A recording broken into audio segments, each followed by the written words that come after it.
گڑیا۔ یوں تو مہینے 2 مہینے میں ایک نہ ایک موت ہو ہی جاتی تھی، اور اس رات کو ستار بھی بانو کے لیے مردے کی اتھرائی ہوئی آنکھیں بن جاتے تھے۔ مگر اس روز غضب یہ ہوا کہ مہرا مر گئی۔ مہرا اس کی بچپن کی سہیلی تھی۔ شادی کے بعد وہ مہرا سے چند گلیاں اور دور نکل آئی تھی، مگر یہ دوری صرف 3 مہینے کی نکلی۔ 3 مہینے بعد مہرا کی شادی بانو کے بالکل پڑوس میں ہو گئی۔ مہرا جب گھونگھٹ نکالے اور آس پاس تازہ تازہ مہندی کی خوشبو پھیلائے دلہن بنی بیٹھی تھی، اور گاؤں کی عورتیں منہ دکھائی کی دعانیاں چونیاں دے کر گھونگھٹ کے اندر جھانک رہی تھیں، تو بانو آئی۔ سفید برقع اتار کر الگنی پر اچھال دیا اور 10 روپے کا نوٹ مہرا کی ساس کی گود میں پھینک کر مہرا کا گھونگھٹ پورے کا پورا الٹ دیا۔ بنی ٹھنی مہرا نے گھبرا کر دیکھا اور دلہنوں کی ساری جھجک بھول بانو سے لپٹ گئی اور خوشی سے رونے لگی۔ اس نے لپٹے لپٹے بانو کے کان میں سرگوشی کی، میں نے کہا تھا نا، میں تمہارا پیچھا چھوڑنے والی نہیں۔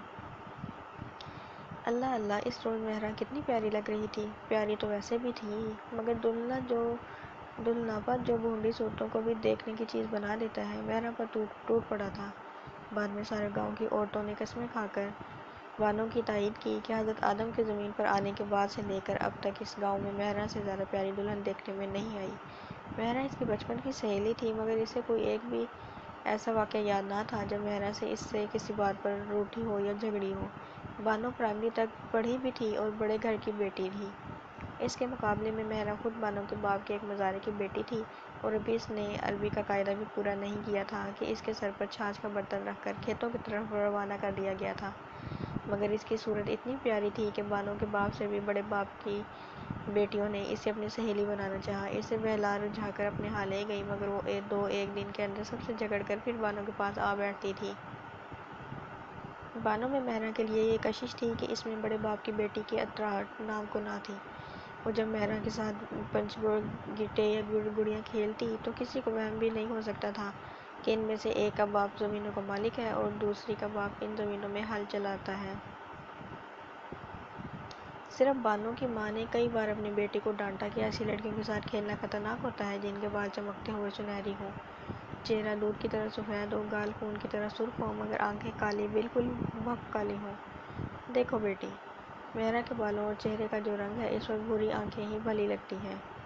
اس کی آنکھیں نیلی بھی ہوتی تو کوئی حرج نہیں تھا، مگر اس کی آنکھیں تو کالی ہیں۔ اتنی کالی آنکھیں صرف سانولے رنگ پر بھلی لگتی ہیں۔ مجھے تو ایسا لگتا ہے کہ اس کے اندر کوئی جن ہے۔ یا تو بال جن کے ہیں اور آنکھیں اس کی اپنی ہیں، یا آنکھیں جن کی ہیں اور بال اس کے اپنے۔ کچھ نہ کچھ بات ضرور ہے۔ سو بیٹی، اس کے ساتھ مت کھیلا کری، کوئی چڑیل ہے، نہیں تو پری ہے۔ بانو پر اس ڈانٹ ڈپٹ کا کوئی اثر نہ ہوا تو ایک بار بانو کی ماں نے مہرا کو چیخ چیخ کر ہنسنے پر ڈانٹ دیا اور یہاں تک کہہ دیا کہ چل دفعہ ہو یہاں سے، آئندہ یہاں قدم نہ رکھنا۔ مگر اس کے بعد بانو کو بخار آ گیا اور غنودگی میں نہ اس نے ماں کا نام لیا اور نہ باپ کا، بلکہ وہ مہرا سے گڑیا کھیلتی رہی۔ ناچار خود بانو کا باپ مہرا کو انگلی سے پکڑ کر لے آیا اور بانو چند ہی گھڑیوں کے اندر بستر چھوڑ کر مہرا کے ساتھ کھیلنے بیٹھ گئی۔ ایک بار بانو کے ماموں اس کے لیے ایک ولائتی گڑیا لائے، گورا گلابی رنگ، سنہری بال، نیلی آنکھیں۔ لٹاؤ تو آنکھیں بند کر لیتی، بٹھاؤ تو کھول لیتی۔ کئی دنوں تک بانو اور مہرا صرف اسی گڑیا سے کھیلتی رہیں۔ کبھی اسے بیمار بنا کے تھپکتی اور لوریاں گاتی، کبھی اس کی شادی رچاتی۔ گلی میں پٹھان نے بازار لگایا تو وہاں سیلولائڈ کا ایک ننھا گڈا 4 پیسے میں لے گئی اور گڑیا کو اس کی رنگین پلنگڑی پر بٹھا کر اس کے پاس کھوئی کھوئی سی بیٹھ گئی۔ گھر میں میراسن کسی کام سے آئی ہوئی تھی، وہ ادھر سے گزری تو اس نے پوچھ لیا، لڑکیوں چپ کیوں بیٹھی ہو؟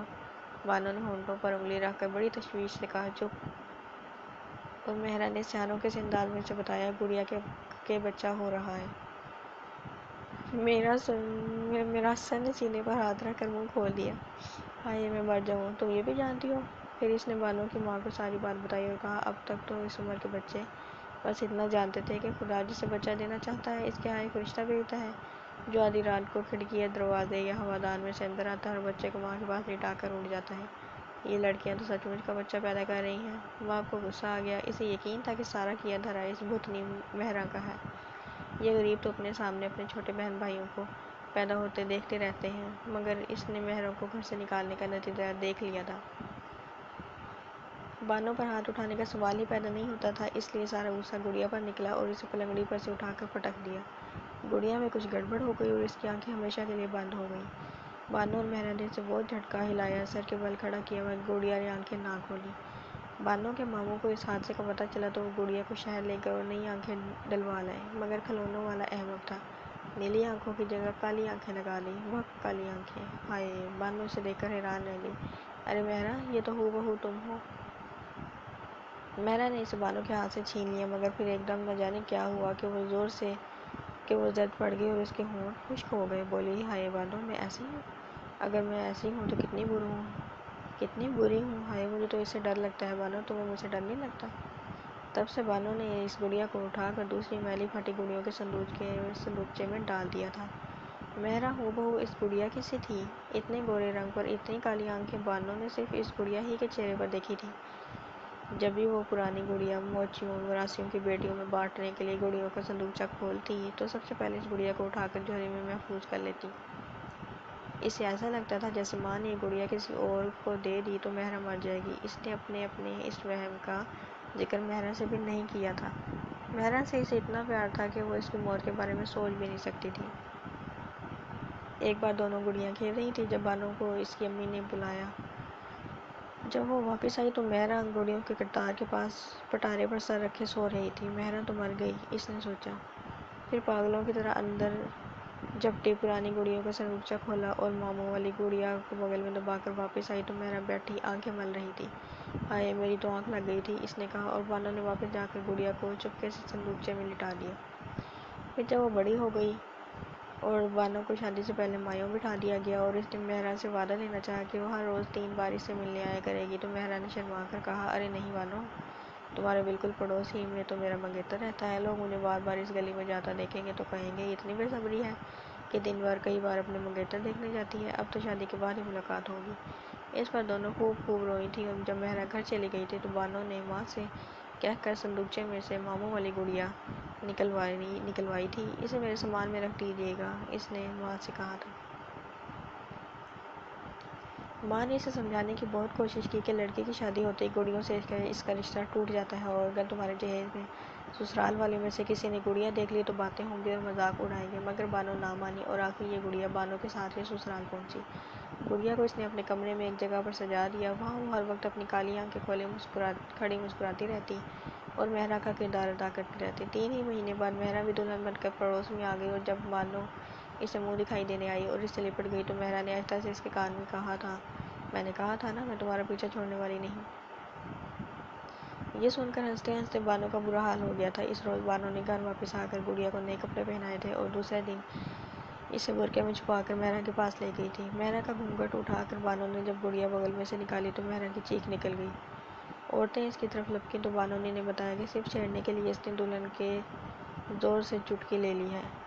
عورتیں ناکوں پر انگلیاں رکھے پلٹیں اور بانو نے مہرا کا گھونگھٹ اٹھا کر دیکھا تو وہ بالکل زرد ہو رہی تھی۔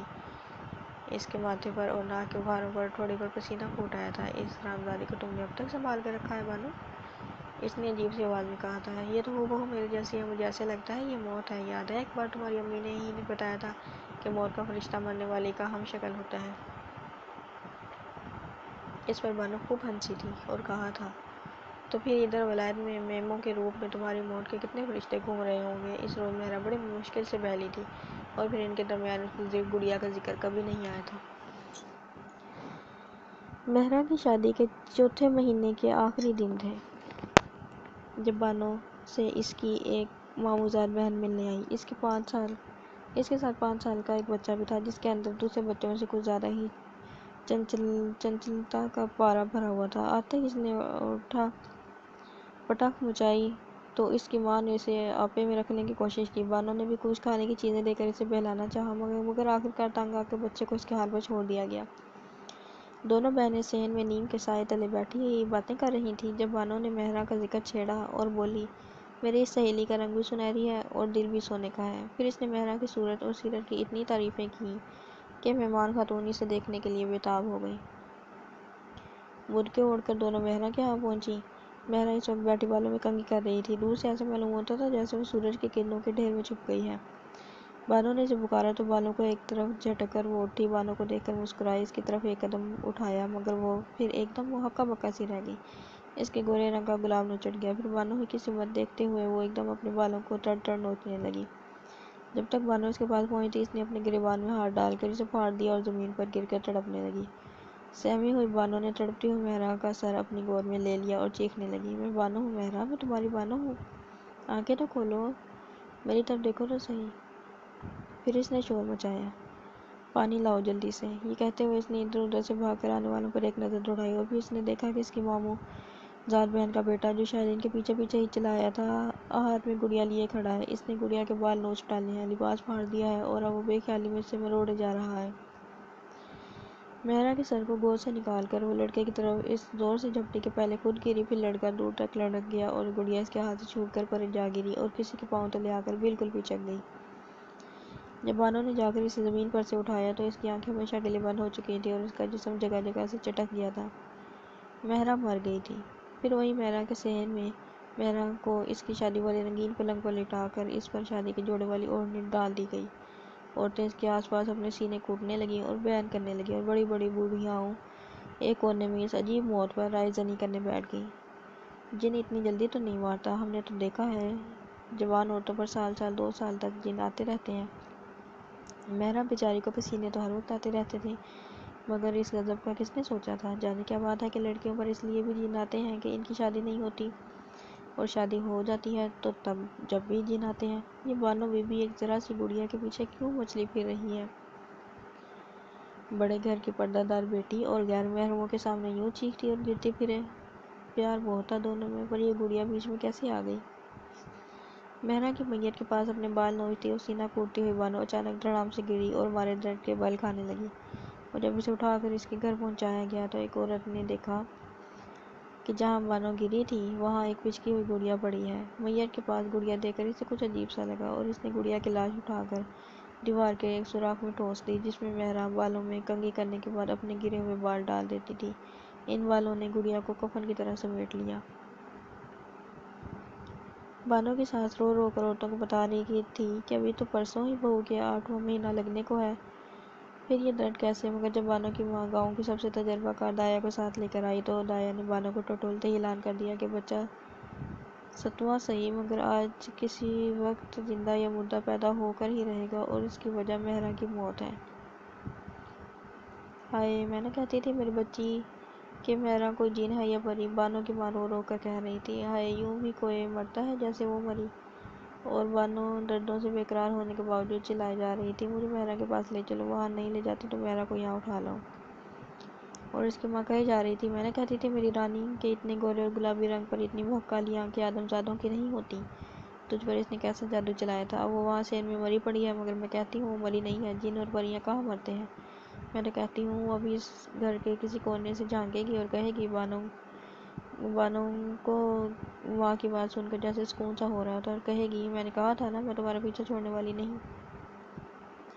ہائے، اس نے تو یہ بھی کہا تھا۔ اس کی ماں اور ساس سر پکڑ کے بیٹھ گئی۔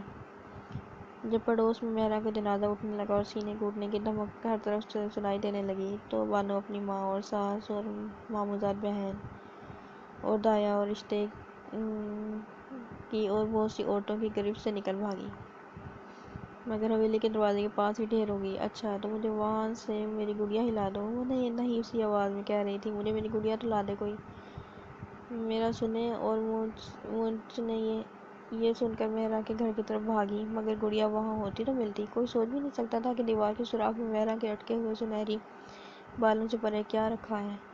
وہ ناکام واپس آئیں تو بانو بے ہوش ہو چکی تھی۔ وہ کوئی 2 گھنٹے تک بے ہوش رہی۔ دایا نے سب عورتوں کو کمرے سے نکال دیا اور ٹھیک اس وقت جب لوگ مہرا کی قبر پر فاتحہ پڑھنے کے بعد گاؤں کی طرف پلٹے تو بانو کے ہاں ڈھیر بالش کی ایک زندہ بیٹی پیدا ہوئی۔ دایا کے پکارنے پر سب عورتیں اندر آئیں اور پھر ایک کھڑکی کھول کر ڈوبتے ہوئے سورج کی روشنی میں انہوں نے نو مولود بچی کو دیکھا اور بانو کی ماں نے اپنے سینے پر 2 ہتھڑ دے مارا۔ ہائے، یہ تو ہو بہو مہرا ہے۔ ہائے، وہی سنہری بال اور وہی گورا رنگ اور وہی، ہائے بالکل وہی اتنی بڑی بڑی بھک کالی آنکھیں۔ اور نیم غنودگی کے عالم میں بانو کو محسوس ہوا جیسے مہرا کھڑی کھڑکی میں اسے جھانک رہی ہے، مسکرا رہی ہے اور کہہ رہی ہے، میں نے کہا تھا نا بانو میں تمہارا پیچھا چھوڑنے والی نہیں۔